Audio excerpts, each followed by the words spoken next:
get my roadies to help me. Let's see, I'm over here in the corner.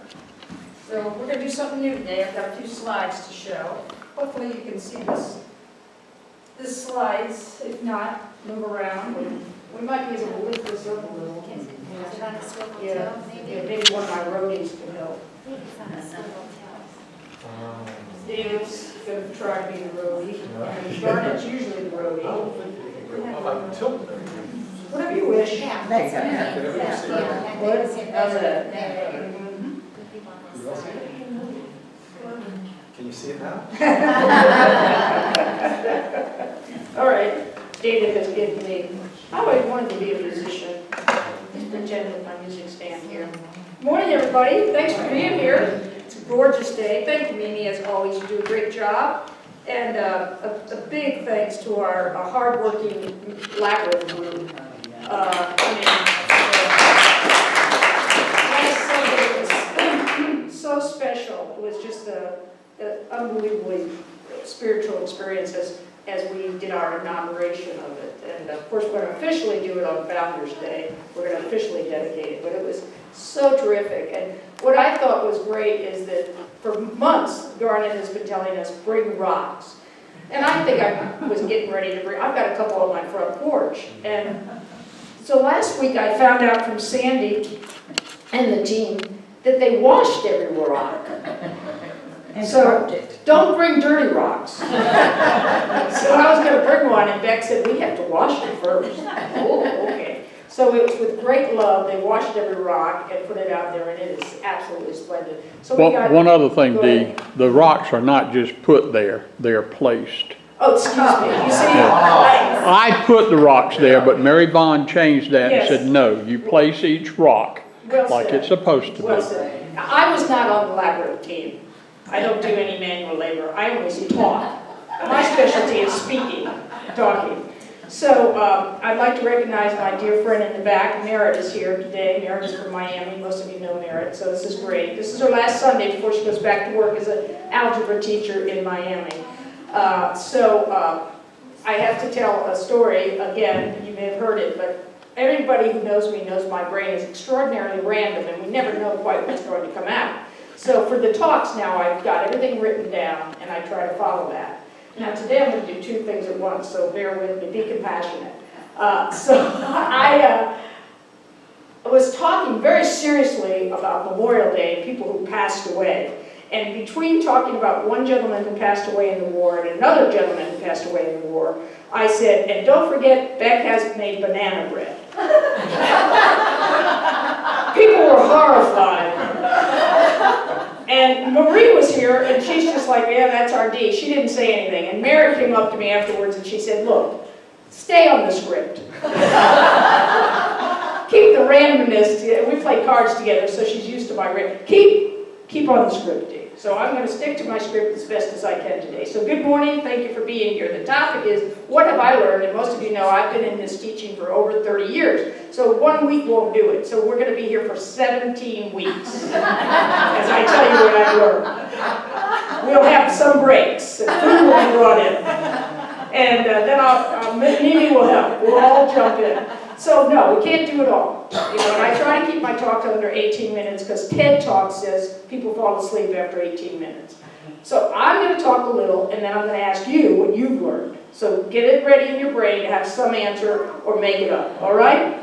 So let's start with one of my favorite talks, my favorite little jokes. A first grade teacher was observing a classroom, first grade, and they were drawing pictures. The teacher walked around and said to this one little girl who was working very diligently, the teacher said, oh, you know, what's your name? What are you drawing? And the kid said, I'm making a picture of God. And the teacher said, oh, honey, nobody knows what God looks like. And the little girl said, they will in a minute. So the point is, there was no limitations on that little girl. That little girl was in her natural self. She might not have known it, but she was a new thought thinker. Part of our unity and the other churches that are out there, and spiritual centers, Church of Religious Science, where I started my studies, they're all new thought centers. She did not say, I'm not an artist. She didn't say, I can't do it. She just went and did it. Now, that made me think about me in first grade as I moved to my slides. Me in first grade. Maybe. Here we go. You sure you went to first grade? Oh, yeah, it's good. This is good. This is terrific. This is Don Daly, me in the middle, and Dick Daly. Now, Dick, if you've met, he's been here quite often. Don has passed away. So there I am as a baseball player, a terrific, although I have a sailor hat on, I don't know why. I'm a sailor baseball player, but I was really good. And my vision, my dream, just like that little girl was, I will be on the Little League team. Of course I will. I was as good as all the boys. Well, you know how that went. No, limitation. So I never got on the team. I was so upset. And I kept saying, why not? And they're like, because you're a girl. Well, 1950s, I was brought up Catholic. And New Thought was not taught in my house. New Thought was not the way of going. We did not have the idea of wait, I thought you speak among yourselves like this word. We did not have, wait a minute, one moment. Item 9. Enter. Does anybody want to help me work this? My mouse is talk among yourselves. Sing a song.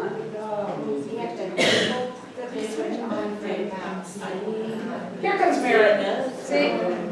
Sing a song. Try to go to the next slide. Slideshow. This is Mary. Sing a song. So I'll keep talking while she works the machine. So the greatest gift, we were not taught, the greatest gift is our thoughts. So really today's talk for me is thought, because that's one thing I'm going to pick to talk about today. In the 1950s, I was raised Catholic. Later in my childhood, I proudly announced that I was going to be an attorney. We're good.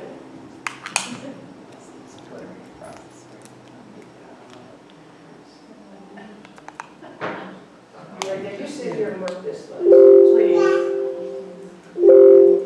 There you go. Thank you, Mary. Give it up for Mary.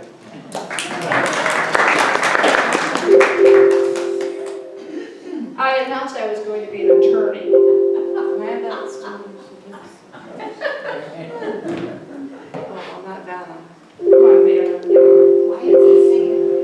You can tell this wasn't rehearsed. Should I announce the deck made pineapple bread today? So my aunt in New York, my Aunt Anna, not my favorite aunt, announced to me that I could not be an attorney. She said, and you know why? I said, no, I think I could be. She said, you're a girl. And you know what? I believed her. I totally believed her. So growing up Catholic, here's my first communion picture. Growing up Catholic, can you see it? You'll have to move. Oh, Vanna, you're in the way. Well, you can move over this one. We got room over here. Untie the cord and see that. No, don't take, that's your mouse. I know, but it's all. Come on, Vanna, just move over there. There you go, just loosen the rope. Linda, you might have to move. So anyway, you get the picture. There's a limitation. So I grew up all through my teenage years feeling very limited, feeling that I could not be my authentic self. So that's what I want to get to is that my whole world changed when I found this book called As a Man Thinketh. And this book is about New Thought, and it's about 25 pages long. It's free. It's so old, the man wrote it in 1904. So you can download it on the internet for free, and I have a copy here that I'll pass around. So why pay for it? And every word in this book is like, get a new thought lady, get a new thought lady, get a new thought lady. It was just all about, and I'm like, well, that's interesting. So from that book, next,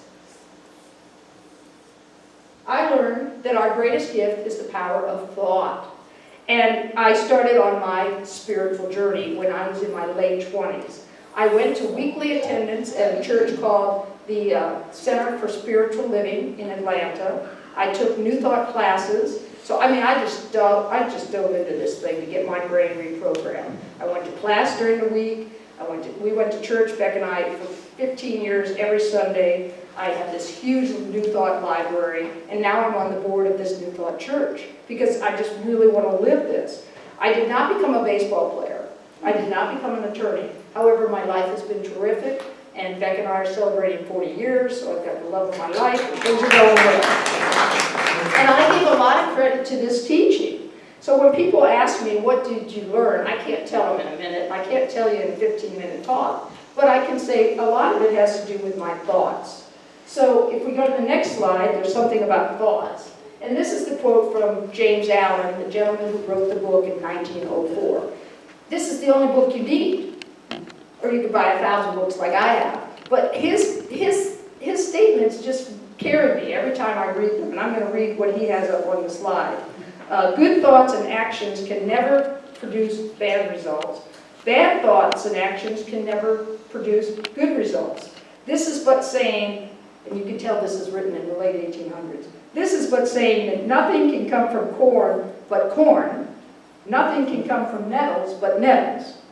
Does anybody know what a nettle is? Oh, yeah. What is it? Cows know to stay away from it. You get close to it, it's got little Stinging nettles? barbs Yeah, on it. okay. Yes. So if you plant a nettle, you're going to get a nettle. So the whole concept is whatever we put in our brain, that's what we're going to get. He also said, James also said, and I love this quote, I should make it and put it in my house. A man sooner or later discovers that he is the master gardener of his soul and the director of his life. Of course, the key to any inspirational words is to apply them. We have to not just read them, we've got to apply them. Many of you know we have a wonderful person that Garnet and I love. We listen to her podcasts on Unity Radio. It's Temple Hayes. She teaches in Florida. And she writes this little primer on Unity. So when people come new and they want to learn about Unity, we recommend they take this primer. And what she says in here is that you have to take responsibility. You can't just think it, you've got to move. You've got to take action. And that's what I've learned in New Thought. Okay, you think it, and then you put it into action. Recently, as many of you know, I facilitate to GE managers. I do some training. And I was brought in to work with a group of managers that were losing their jobs, men and women losing their GE jobs in New Jersey. So I went and I thought, well, this is going to be a tough crowd. I was very surprised. They were wonderfully upbeat. And if you go to this slide here, I took this picture. This is an affirmation they had posted in their break room that says, I am in charge of how I feel, and today I am choosing happiness. This is their break room. See the lady down there getting coffee. I mean, I say New Thought has come to corporate America. You know, I love it. So they had a very positive attitude, and I had a great couple of days with them. Because they said, well, we're going to take this as a gift, and we're going to move on. And I've heard from several of them, and they have received new jobs, and they put the power of the thought. I thought it was terrific. So one more slide. They showed up, they were present, and they gave their personal best. So they linked the thought with the action. Next slide is, if I were in that location, this is the slide I would have put up. It says, the only person you are destined to become is the person you decide to be. Now, if you know who wrote that, don't shout it out because I have a little game to play. But I'm going to ask you who said it. So I'm going to give you some tips. I did not say this. A famous person said this. This famous person, I'm going to tell you a little bit about this famous person. His father died of stomach cancer when he was 8. It was a big setback for the family, and they put the family in financial difficulties. He had a very intelligent mother who insisted that all the children become educated. He went to Harvard. He was married to his one and only true love. He was married twice, but his first love was his one and only, and she died at the age of 20 from tuberculosis. So you know this has got to be somebody older, because people don't die of TB today. He married, he had 4 children. His first son died of scarlet fever. He was denounced as an atheist because he said Jesus was a great man, but he was not God. He entered Harvard at the age of 14. Who is it? Not Thomas Jefferson. He was the founder, this will get it to you. He was the founder of Transcendentalism. Emerson. Ralph Waldo Emerson. Yes, here's Emerson. This is one of my books of Emerson's. You can see it's a little old. Well, and by the way, he liked to be called Waldo. So we're going to call him Waldo. So from Waldo, from this man with all this sorrow, we get such inspirational words. I'm going to talk a little bit about Waldo. He was raised in a Christian home. His father was a Unitarian minister, and Unitarians was UU back in the late 1800s. No, when was he around? He was around in the mid-1800s, yeah. They were very Christian, very Christian. He was raised in a strict Christian home. His father, as I mentioned, passed away. Waldo became a minister as well. When he was 27, he fell madly in love with a woman named Ellen Tucker. She was only 18. She was very ill. His mother came to live with them, and his mother took care of Ellen. She only lived 2 years. She passed away of tuberculosis at the age of 20. He was totally devastated. And I have read that after his death, he wrote in his journal that he had gone to her grave, dug up her coffin so he could see her again. I know. So, obviously he was devastated. He sought comfort in his religion, but he felt that the religion wasn't giving it to him. He said that he thought they focused more on communion than they did the rest of the week and caring for people. He was very discouraged with the Unitarian Church. However, he was getting paid. He was a minister. As it turns out, his wife came from a very wealthy family, and they were going to give her inheritance when she was 21. But she died at what age? 20. He sued and got the money. As a result of him suing and getting this big chunk of money, he was able to quit the ministry and become Ralph Waldo Emerson and do his journeys to Europe, meet all these people in Europe that were writers, come back, make friends with Nathaniel Hawthorne, Thoreau, the Alcotts, and started the Transcendentalists. So I think if he had not inherited that money, we might not have a lot of this new thought. So he founded the Transcendentalists, and here's a picture of the Transcendentalists. Don't stay there, don't go back. Who knows, don't go back. Thank you, Mary, you're doing a fabulous job. And then he wrote books, essays, and became a famous speaker. And then he was invited back to Harvard to speak in 1838. He gave the commencement address. Do you know what happened at that address? Bad. He stood up in front of all the people at the divinity school and pronounced that Jesus was a prophet, but he was not a god. Woohoo! That did not go down well in the 1830s at Harvard. He was expelled. They rebuked him. You know what? He did not care. He just went about his well. He did not care. He kept hanging out with Thoreau and the gang, and did his writings and carried on. It didn't bother him that they rebuked him. So he wrote those essays, which again, some of you have read. We had to read them in high school, but I like to read them now. And then he leaves us with some of his quotes. Next slide. A man is what he thinks all day long. That's it. I love it. That's all you need to know. Next one. Accept your genius and say what you think. That little girl, when I started my talk, that little girl who drew God, she accepted her genius. And she was living her life. And it's taken me a long time to get there. I'm not there every day, I can readily admit. But certainly this teaching has helped me to pay attention to my thoughts, do the best actions I can, have compassion for myself and for others, and to live fully and abundantly. And I invite you to do the same. Thank you. Now it's your turn. Mary will begin the sharing, because I teed her up last night when she beat us at Canasta. And then I'll invite all of you for the last 5 or 10 minutes to share with us what you may have learned, or your favorite books, or whatever. Mary, thank you, darling. The floor is yours. She promised she wasn't gonna do this, right? You heard her. You're not shy. So, well, so as we're sitting around, not having Beck's pineapple cake or whatever it was, out of nowhere, Dee says, of course, because